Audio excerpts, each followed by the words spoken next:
Hello and welcome to the Grand Line Review, your source for everything One Piece. Today we have a manga review of chapter 892, Acknowledging a Strong Enemy.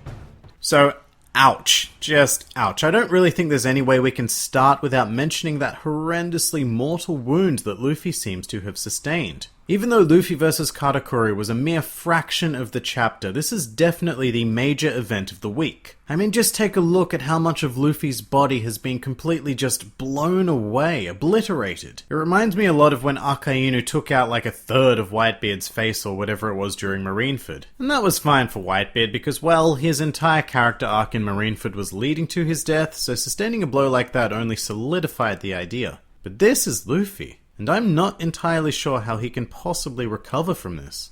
I mean, hey, I might be overreacting. Right now there is the potential that this wound is much less serious than I think. The art does make it look like a good chunk of his torso has been obliterated from existence, but maybe it's a bit misleading. Maybe that round white area is simply the stylized force of a more blunt attack that leaves a more vague wound afterwards. But judging by Luffy's reaction on the panel immediately afterwards, I don't think so.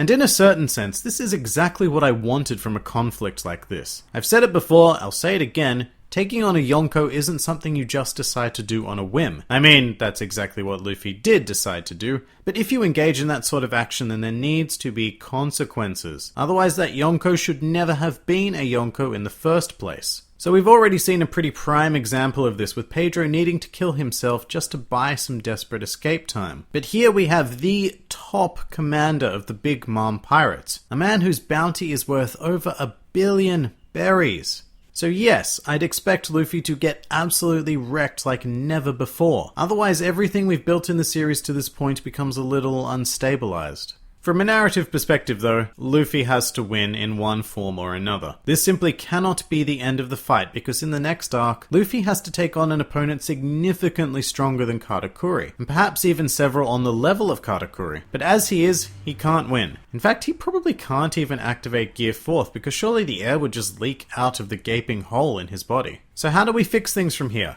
Well, I only really see 3 potential immediate answers. Firstly, and most boringly, Luffy gets help. The fight is interrupted by some allies, one of which is able to temporarily patch up Luffy to prepare him for a final bout with Katakuri. This help obviously is not going to come from the Straw Hats or the Fire Tank Pirates because they are both completely busy with their own issues. But it might not be out of the question for the Germa guys to show up. I don't know how they get into the mirror world, something plot device brulee, I don't really care. But as a society with advanced science, they could probably more than likely heal a wound like this. In fact, even if they don't show up right here, right now, Luffy may go into their care briefly after Whole Cake Island in order to fully recover.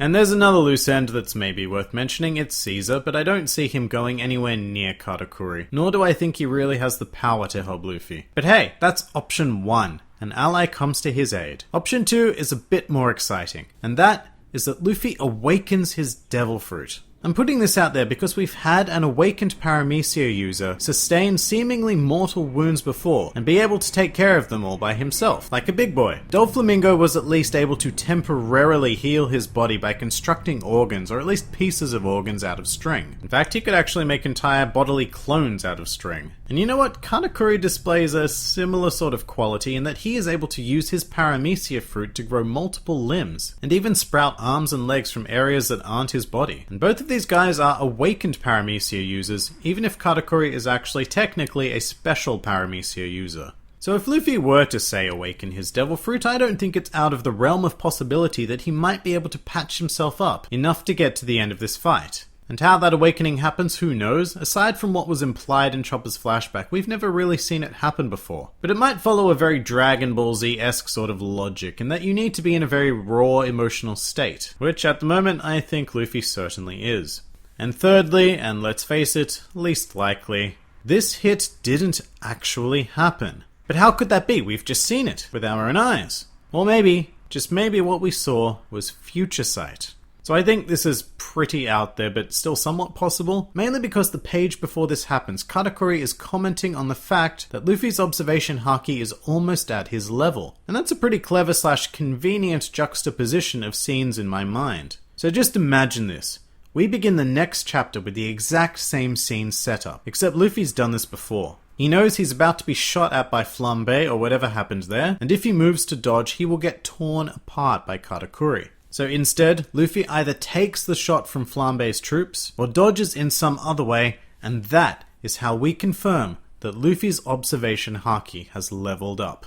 The main reason why this seems unlikely is because the panels are drawn completely naturally. There's no indication that this is Future Sight being used by anyone, but that might be an intentional move to deceive the readers. So you know what, I've actually ended up convincing myself here that I really want this to be the case. So I'm very much looking forward to seeing how this plays out next week. But really, if it's neither of those three options, then I'm not really sure where to go from here. There is of course a hidden fourth alternative, and that is the Oda factor, where he does something completely unexpected, possibly comical, and almost certainly badass. And that might be the best option of all. So finally breaking into the rest of the chapter, we're keeping things fresh here, just as with most weeks, by being introduced to two new Charlotte siblings, in Citrone and Cinnamon. In keeping with the food theme, Citrone is a large, ovoid, and rather lumpy looking super citrusy fruit, which actually suits the character pretty perfectly. She looks exactly like a Citrone with hair and super long legs. I really like her character design actually, it's cool and quirky, and I really love when Oda moves away from female stereotypes. But speaking of said stereotypes, we also have Cinnamon, and I'm pretty sure we all know what that is in the culinary world. But the really intriguing thing here is that it's implied that Smoothie, Citrone, and Cinnamon are a trio of siblings, being the 14th, 15th, and 16th daughters respectively. Much like how Katakuri, Daifuku, and Oven are triplets, except this set of triplets all appear to be members of the long leg race. I love that they all have different and nicely detailed tattoos on their legs, and I'd be pretty keen to understand the significance of them actually.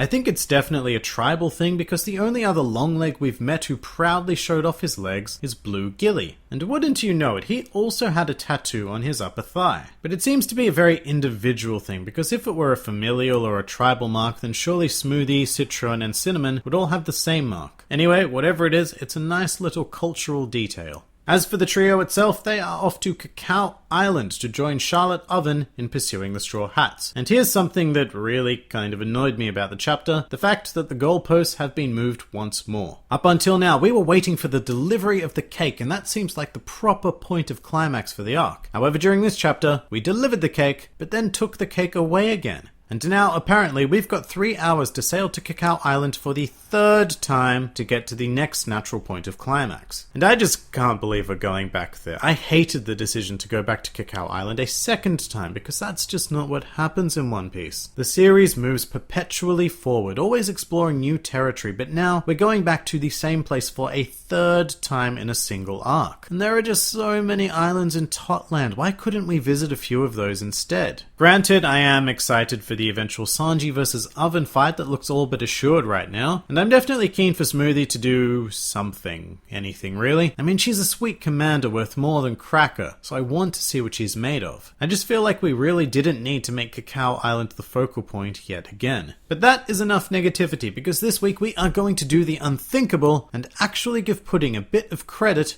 for not being the annoying character she usually is. What I mean by that is that when Sanji got back to the Sunny, he was immediately greeted with a hug by Nami. Aww. And judging by how Pudding has been portrayed so far, I actually facepalmed in advance because this was a prime opportunity to display her stupid good but evil but in love character gag. But it turns out she didn't, at least not visibly, and at least not during this chapter. So I'm pretty thrilled with that. Honestly, when it comes to Pudding, the bar is set so low for me that I can measure the success of a chapter based on how much Pudding is present. And this chapter had a perfect amount of Pudding for my taste. Just enough to keep her relevant to the story, but not enough that she becomes excessively annoying. So I'm very much hoping that we maintain this balance in the future, and who even knows? Pudding might turn into a somewhat likable character.